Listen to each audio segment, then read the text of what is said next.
All right, well, now that we're getting started into cooking, the first thing you need to know is you need to know about setting up your stations.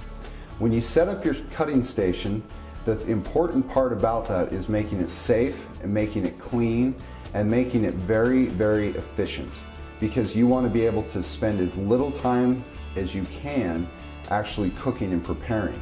You want to be able to have those meals on the table real fast. So let's show you how to do that.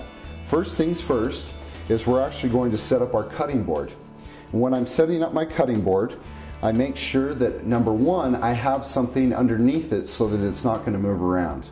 In this case, it's going to be a damp paper towel. Okay?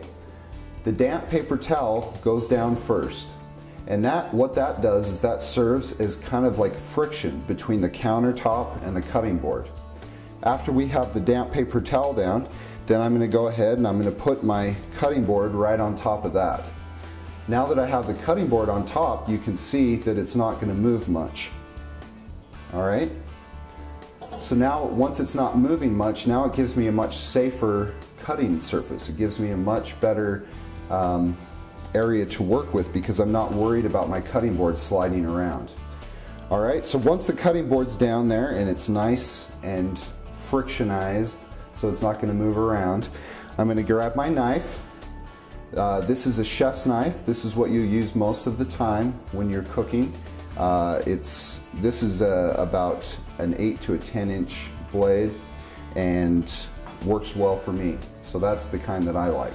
So now that I have my knife and my cutting board, I'm ready to start preparing the foods that I'm going to start cooking. But after you have this setup down, this is the basic setup. This is important to have down each and every time that you do it, because this will allow you maximum counter space.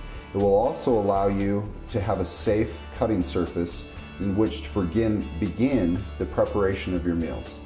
So make sure that you get ready each time before you cook, and then once you're ready, then you can actually start cooking.